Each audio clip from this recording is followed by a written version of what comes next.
Hey, it's JT from Bulletproof for BJJ. And like Wu-Tang said, you best protect your neck. BJJ requires you to have a very strong neck. But one of our biggest problems is we do too much too soon. So for a lot of you BJJ fam out there, you're doing a lot of movement drills before you do stability drills. What we're gonna do today is show you how you can get your neck stronger, whether you're a beginner, you're intermediate, or you're advanced, by teaching your neck to stay still. Before you begin, I want you to make sure you warm up your neck. So what we're going to do is we're going to do some yes and no's. Lying on our back, we are going to lift our head up off the ground, tipping our chin to our chest and our head back, but we're keeping our head off the ground. We want to do 20 repetitions, backward and forward. Then we want to do 20 no's. So we're gonna turn our head to the side. And then before we finish all in one set, we're gonna do 20 side to sides. So that's not 10 on each side, that's 20 on both sides. Make sure you complete at least one full set of these movements before you start your isometric holds. Whether you're a beginner, intermediate, or advanced, we have a certain amount of time under tension before you progress. So for each level, we want you to build up to being able to do 3 sets of 30 seconds. Once you can do 3 sets of 30 seconds, do 1 set of 45 seconds. Then 2 sets of 45 seconds. Once you can progress to 3 sets of 45 seconds, then we're gonna look at the next bracket, which is 60-second holds. From there, we want to be able to ultimately do 3 sets of 60 seconds at our beginner level before we progress to intermediate. The same is true when we're doing our intermediate levels. Starting at 3 sets of 30 seconds, building to 3 sets of 45, ultimately finishing at 3 sets of 60 seconds, keeping that same time under tension for our progressions in advanced. Ultimately, we want to be able to build up to do 3 sets of 60 seconds at our advanced isometric holds. These are our beginner level isometric holds. So I'm gonna start in extension. I start with my back against the wall, my head pressed against the wall. Now from here, I'm gonna walk my feet forward about a foot, foot and a half. From here, I'm actually gonna lift my hips up off the wall and pressing my head back against the wall. Keeping my chin straight, my neck is straight, and pushing back, keeping that pressure consistent. Then we go to flexion, similar. I start with my face towards the wall. I'm actually gonna step back about 2 feet from the wall, leaning my head forward, and then taking my hands off the wall. And I actually wanna keep my gaze slightly down. So I'm keeping even pressure across my forehead, holding this for the amount of time. Now, to go laterally with our lateral stability, I start with about shoulder width, shoulder against the wall. I'm gonna step aside slightly, bring my feet together, tip my head to the side, and lift my shoulder off the wall. I just wanna keep the pressure even across the side of my head. My ear should not be touching the wall. Keeping my body straight and bracing here. I'm gonna do that on both sides. Same again, shoulders to the wall, tip my head to the wall, feet together, and lift my shoulder off the wall. Intermediate. Now, this is going to be a fair bit more challenging because we have to bend our knees and increase the amount of load. Have a look. Same setup as our beginner, but now I'm going to walk my feet away. So my knees are bent at almost 90 degrees. Now, from this position, I'm bridging back. So my hips are in extension, but my knees are still bent. I want that hip extension. I want to keep that nice even pressure through the back of my head, holding that for time. Now, similar setup, a little different. Looking at our forward flexion. Now, I am bringing my weight forward into my toes. My knees are bent, leaning forward.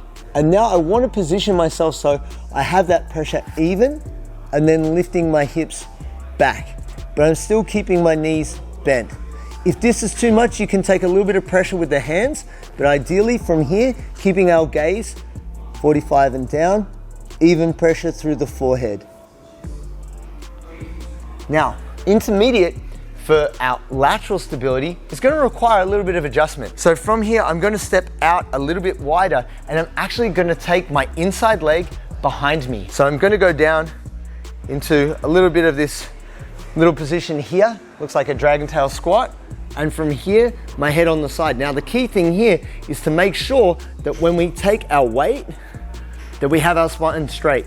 If you want a little bit more challenge, squat deeper so that knee is closer to that 90-degree angle, and I'm lifting up through my hip to keep myself on the side here.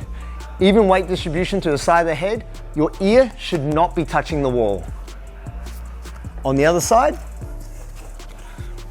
that setup, stepping a little bit wider, knee bent, my leg is tracking behind me, shoulder there. Now from here, pressing my head into the wall.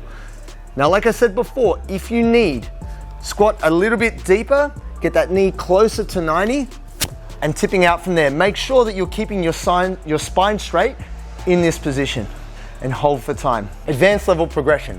Now, if you're doing these exercises at home, the best way you can do this is either using a couch, a chair, and a cushion, but you want to make sure that whatever surface you're leaning on is relatively soft so that you don't put too much pressure on the skin surface of your head or on the side of your neck.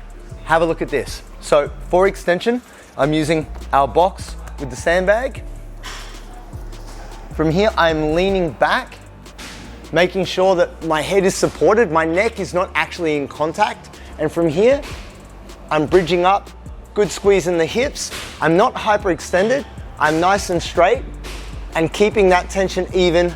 So my back is straight, my hips are extended, and I have even pressure across the back of my head, holding for time. Now, similar deal. When we look, now notice my knees are bent, my legs are not straight. From here, I'm just gonna place just above my eyebrows, not my full face. Don't face plant. Here, setting up almost as if I was doing a push-up, knees bent, and from here, taking that weight,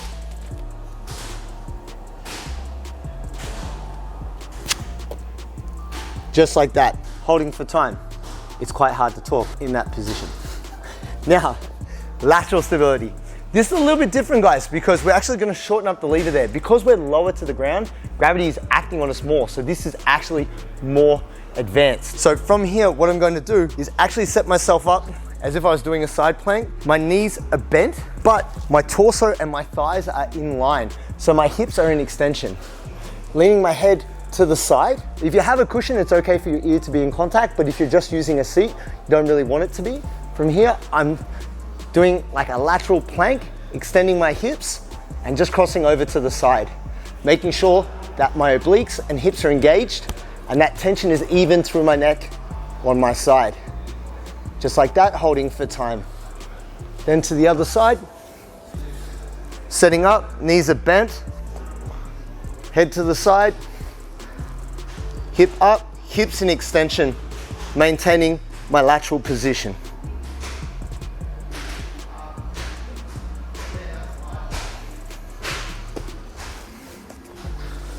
And that's how you do it. There it is, guys. That is the best way to get you started on your neck strengthening journey. Now, there are many more advanced movements that you can progress to, but we have to first start with stability. Make sure your neck is warm before you start these movements and take it slow.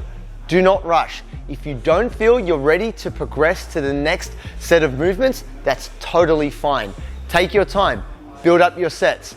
The neck is something we don't spend enough time strengthening, even though we like to load it up. For you to be successful in BJJ, a strong neck is one of the best things you can have. So like our good friend said, the Wu-Tang, you best protect your neck. Protect your neck. You best protect your neck. You best protect